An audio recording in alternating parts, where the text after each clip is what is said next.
Shalom saudara yang dikasihi Tuhan, kita jumpa lagi dalam renungan harian GP Kris Pangkal Pinang.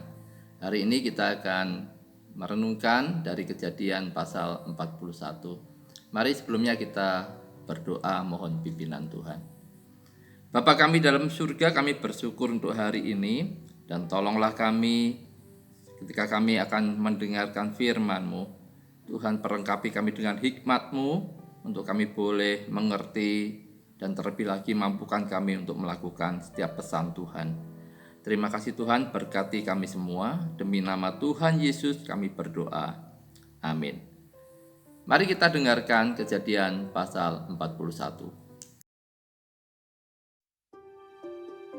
Setelah lewat 2 tahun lamanya, bermimpilah Fir'aun bahwa ia berdiri di tepi sungai Nil. Tampaklah dari sungai Nil itu keluar 7 ekor lembu yang indah bangunnya dan gemuk badannya, lalu memakan rumput yang di tepi sungai itu. Kemudian tampaklah juga 7 ekor lembu yang lain yang keluar dari dalam sungai Nil itu, buruk bangunnya dan kurus badannya, lalu berdiri di samping lembu-lembu yang tadi di tepi sungai itu. Lembu-lembu yang buruk bangunnya dan kurus badannya itu memakan ke-7 ekor lembu yang indah bangunnya dan gemuk itu. Lalu terjagalah Fir'aun. Setelah itu tertidur pulalah ia dan bermimpi kedua kalinya. Tampak timbul dari satu tangkai 7 bulir gandum yang bernas dan baik. Tetapi kemudian tampaklah juga tumbuh 7 bulir gandum yang kurus dan layu oleh angin timur. Bulir yang kurus itu menelan ke-7 bulir yang bernas dan berisi tadi. Lalu terjagalah Fir'aun. Agaknya ia bermimpi. Pada waktu pagi, gelisahlah hatinya, lalu disuruhnyalah memanggil semua ahli dan semua orang berilmu di Mesir. Fir'aun menceritakan mimpinya kepada mereka, tetapi seorang pun tidak ada yang dapat mengartikannya kepadanya. Lalu berkatalah kepala juru minuman kepada Fir'aun, "Hari ini aku merasa perlu menyebutkan kesalahanku yang dahulu. Waktu itu, tuanku Firaun murka kepada pegawai-pegawainya dan menahan aku dalam rumah pengawal istana beserta dengan kepala juru roti. Pada Sabtu malam juga kami bermimpi. Aku dan kepala juru roti itu masing-masing mempunyai mimpi dengan artinya sendiri. Bersama-sama dengan kami ada di sana seorang muda Ibrani, hamba kepala pengawal istana itu. Kami menceritakan mimpi kami kepadanya, lalu diartikannya kepada kami mimpi kami masing-masing. Dan seperti yang diartikannya itu kepada kami, demikianlah pula terjadi. Aku dikembalikan ke dalam pangkatku, dan kepala juru roti itu digantung." Kemudian Fir'aun menyuruh memanggil Yusuf. Segeralah ia dikeluarkan dari tutupan. Ia bercukur dan berganti pakaian, lalu pergi menghadap Fir'aun. Berkatalah Fir'aun kepada Yusuf, "Aku telah bermimpi, dan seorang pun tidak ada yang dapat mengartikannya. Tetapi telah kudengar tentang engkau. Hanya dengan mendengar mimpi saja, engkau dapat mengartikannya." Yusuf menyahut Fir'aun, "Bukan sekali-kali aku, melainkan Allah juga yang akan memberitakan kesejahteraan kepada tuanku Firaun." Lalu berkatalah Fir'aun kepada Yusuf, "Dalam mimpiku itu, aku berdiri di tepi sungai Nil. Lalu tampaklah dari sungai Nil itu keluar 7 ekor lembu yang gemuk badannya dan indah bentuknya, dan makan rumput yang di tepi sungai itu. Tetapi kemudian tampaklah juga keluar 7 ekor lembu yang lain, kulit pemalut tulang, sangat buruk bangunnya dan kurus badannya. Tidak pernah kulihat yang seburuk itu di seluruh tanah Mesir. Lembu yang kurus dan buruk itu memakan ke-7 ekor lembu gemuk yang mula-mula. Lembu-lembu ini masuk ke dalam perutnya. Tetapi walaupun telah masuk ke dalam perutnya, tidaklah kelihatan sedikit pun tandanya. Bangunnya tetap sama buruknya seperti semula. Lalu terjagalah aku. Selanjutnya, dalam mimpiku itu kulihat timbul dari satu tangkai 7 bulir gandum yang berisi dan baik. Tetapi kemudian tampaklah juga tumbuh 7 bulir yang kering, kurus dan layu oleh angin timur. Bulir yang kurus itu memakan ke-7 bulir yang baik tadi. Telah kuceritakan hal ini kepada semua ahli, tetapi seorang pun tidak ada yang dapat menerangkannya kepadaku. Lalu kata Yusuf kepada Fir'aun, Kedua mimpi tuanku Firaun itu sama. Allah telah memberitahukan kepada tuanku Firaun apa yang hendak dilakukannya. Ke-7 ekor lembu yang baik itu ialah 7 tahun. Dan ke-7 bulir gandum yang baik itu ialah 7 tahun juga. Kedua mimpi itu sama. Ke-7 ekor lembu yang kurus dan buruk, yang keluar kemudian, maksudnya 7 tahun. Demikian pula ke-7 bulir gandum yang hampa dan layu oleh angin timur itu. Maksudnya akan ada 7 tahun kelaparan. Inilah maksud perkataanku ketika aku berkata kepada tuanku Firaun, Allah telah memperlihatkan kepada tuanku Firaun apa yang hendak dilakukannya. Ketahuilah tuanku, akan datang 7 tahun kelimpahan di seluruh tanah Mesir. Kemudian akan timbul 7 tahun kelaparan. Maka akan dilupakan segala kelimpahan itu di tanah Mesir, karena kelaparan itu mengurus keringkan negeri ini. Sesudah itu akan tidak kelihatan lagi bekas-bekas kelimpahan di negeri ini karena kelaparan itu, sebab sangat hebatnya kelaparan itu. Sampai 2 kali mimpi itu diulangi bagi tuanku Firaun, berarti hal itu telah ditetapkan oleh Allah, dan Allah akan segera melakukannya. Oleh sebab itu, baiklah tuanku Firaun mencari seorang yang berakal budi dan bijaksana, dan mengangkatnya menjadi kuasa atas tanah Mesir. Baiklah juga tuanku Firaun berbuat begini, yakni menempatkan penilik-penilik atas negeri ini, dan dalam ke-7 tahun kelimpahan itu memungut 1/5 dari hasil tanah Mesir. Mereka harus mengumpulkan segala bahan makanan dalam tahun-tahun baik yang akan datang ini. Dan di bawah kuasa tuanku Firaun menimbun gandum di kota-kota sebagai bahan makanan serta menyimpannya. Demikianlah segala bahan makanan itu menjadi persediaan untuk negeri ini dalam ke-7 tahun kelaparan yang akan terjadi di tanah Mesir, supaya negeri ini jangan binasa karena kelaparan itu. usul itu dipandang baik oleh Fir'aun dan oleh semua pegawainya. Lalu berkatalah Fir'aun kepada para pegawainya, Mungkinkah kita mendapat orang seperti ini? Seorang yang penuh dengan roh Allah.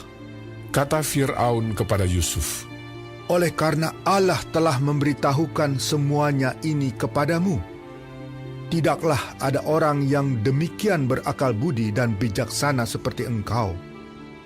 Engkaulah menjadi kuasa atas istanaku, dan kepada perintahmu seluruh rakyatku akan taat. Hanya tahta inilah kelebihanku daripadamu. Selanjutnya Fir'aun berkata kepada Yusuf, Dengan ini, aku melantik engkau menjadi kuasa atas seluruh tanah Mesir. Sesudah itu Fir'aun menanggalkan cincin meterainya dari jarinya dan mengenakannya pada jari Yusuf. Dipakaikannya lah kepada Yusuf pakaian daripada kain halus dan digantungkannya kalung emas pada lehernya. Lalu Fir'aun menyuruh menaikkan Yusuf dalam keretanya yang kedua, dan berserulah orang di hadapan Yusuf. Hormat! Demikianlah Yusuf dilantik oleh Fir'aun menjadi kuasa atas seluruh tanah Mesir.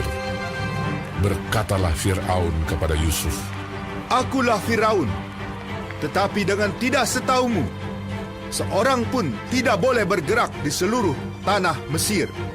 Lalu Fir'aun menamai Yusuf Zavnat Paaneah, serta memberikan Asnat, anak Potifera, imam di On, kepadanya menjadi istrinya. Demikianlah Yusuf muncul sebagai kuasa atas seluruh tanah Mesir. Yusuf berumur 30 tahun ketika ia menghadap Fir'aun, raja Mesir itu. Maka pergilah Yusuf dari depan Fir'aun, lalu dikelilinginya seluruh tanah Mesir. Tanah itu mengeluarkan hasil bertumpuk-tumpuk dalam ke-7 tahun kelimpahan itu. Maka Yusuf mengumpulkan segala bahan makanan ke-7 tahun kelimpahan yang ada di tanah Mesir, lalu disimpannya di kota-kota. Hasil daerah sekitar tiap-tiap kota disimpan di dalam kota itu. Demikianlah Yusuf menimbun gandum seperti pasir di laut, sangat banyak, sehingga orang berhenti menghitungnya karena memang tidak terhitung. Sebelum datang tahun kelaparan itu, lahirlah bagi Yusuf 2 orang anak laki-laki yang dilahirkan oleh Asnat, anak Potifera, imam di On.